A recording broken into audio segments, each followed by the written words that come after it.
This happened about 2 years ago. I was out for a long walk in the woods, an activity I frequently do, especially in the summertime. On this day, I had set out early. The route I typically take is in a large woodland with many different paths that take you deeper and deeper in. This time specifically, I decided to make a bit of a change to my usual routine. I decided to walk down a bank in order to walk alongside a river. You could catch glimpses of it if you were higher up on the path, but for the most part, you could really only hear it. It was also much more remote when compared to the other paths. I had been out for 3 hours at this point. I had a book, food and drink, and a first aid kit in my bag. I had walked far and kept walking, exploring the area. However, I couldn't help but feel uncomfortable. I tried to ignore it, but it was intense. I'm usually one for the quiet outdoors and nature, but this feeling I had kept making me look behind me, to the point where I was no longer relaxed.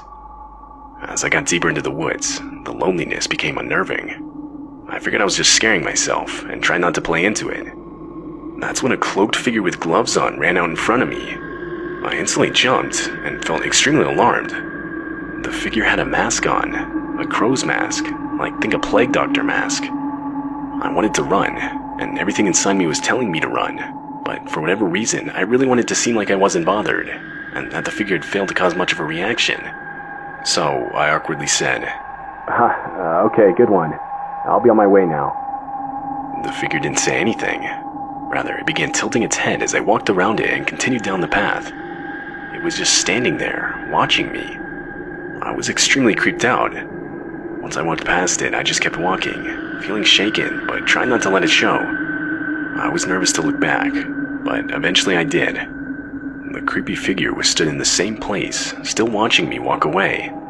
He, or possibly she, gave me a wave, but not a friendly one, just a sinister one. I don't really know how to explain it, but it was slow and felt threatening.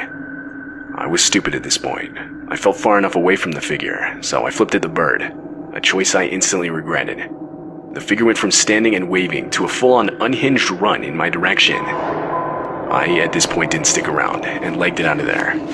The figure was making intense, loud, and almost demonic noises as it chased me. I honestly thought I was going to die. But it all came to an end when I managed to outrun this freak and made it up onto an open footpath where I was reunited with joggers and dog walkers. I was stuck in this nervous state, but still so beyond happy to see other people. I tried to make as many of them aware as I could, and the whole situation was ultimately reported. I got home safely by catching a bus into town. They were rare on that side of the county, but I managed, thankfully. I felt lucky, yet really detached and uncomfortable. The area was investigated by police, but it was so deep in the woods, I don't know how much they covered. As of yet, nothing has been reported since, and nobody nor anything has been found. I now avoid that area, and don't plan on going too far off the beaten track on my own again. I still think about this experience. It's still vivid in my mind, and absolutely terrifying to me.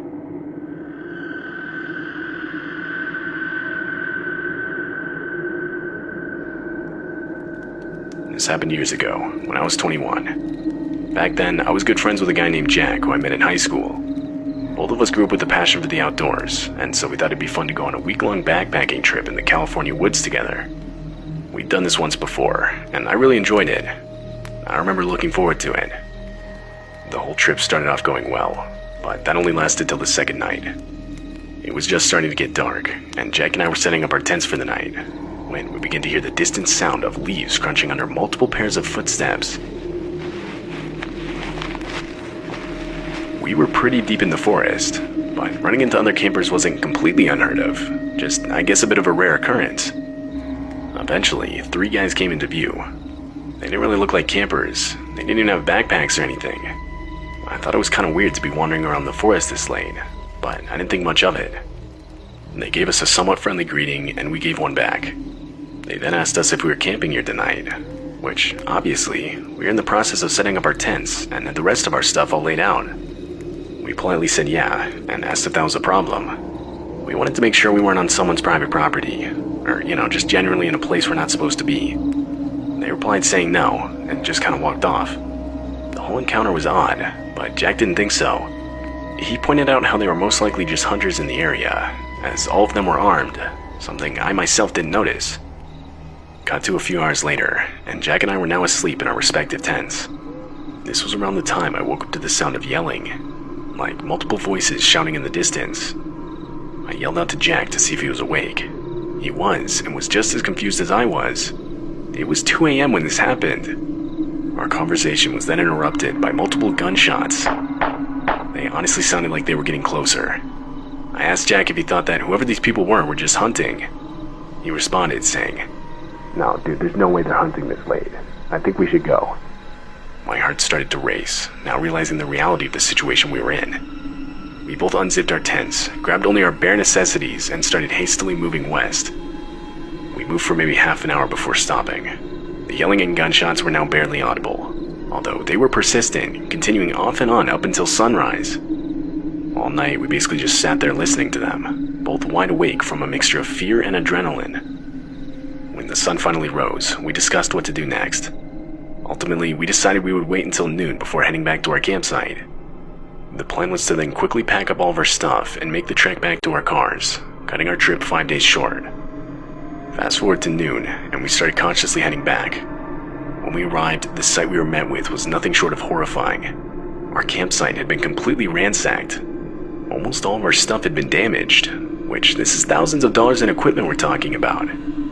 But most disturbing were the bullet holes shot into our tents. You don't have to be that smart to conclude that these people had genuinely tried to kill us.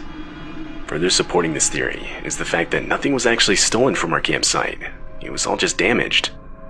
Though, as far as who did this, we don't know. The only people we can really pin as suspects are the 3 people that walked up to us as we were building our tents. But this begs the question, why? Why would they do this? The whole experience has left us with more questions than answers. Nothing about it makes much sense, but I know I myself just feel lucky to be alive. In the end, we ended up quickly salvaging all the equipment we could, and made the trek back to our cars. Nowadays, I don't camp nearly as much as I used to.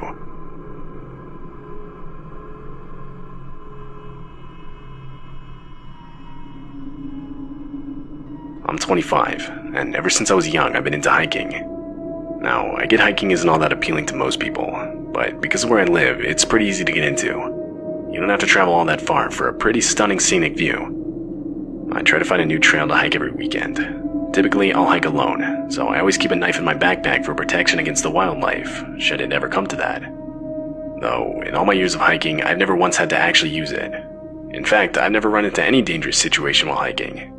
Well, at least up until a few days ago. I was driving to a heavily forested hiking trail I'd never been to before. Now, I hike in the afternoon, and this happened around the time of year where the days were starting to get shorter. In other words, the sun was setting earlier and earlier each day. This was a key detail that I had completely forgotten about prior to leaving.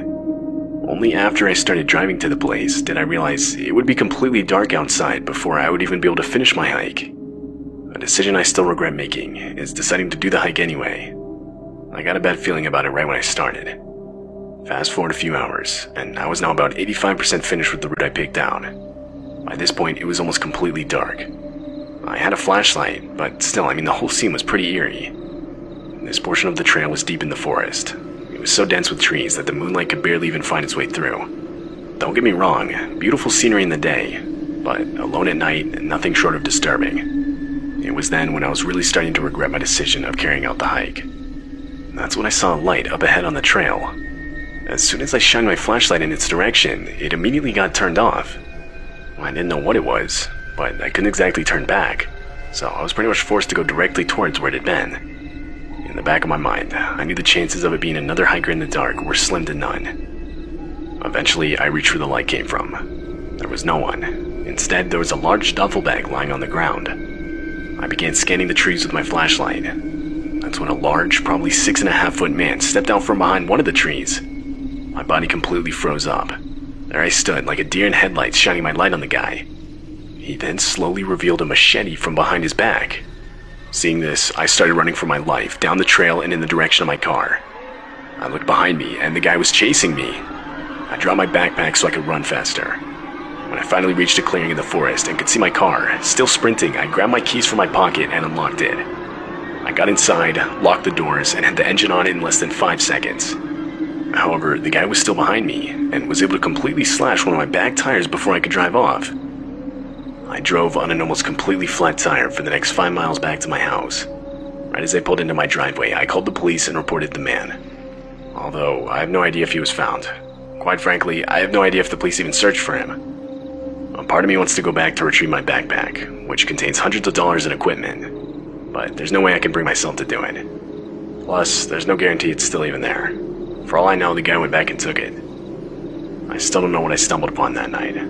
This was by far the scariest experience I've ever had, and the closest I've ever felt to death.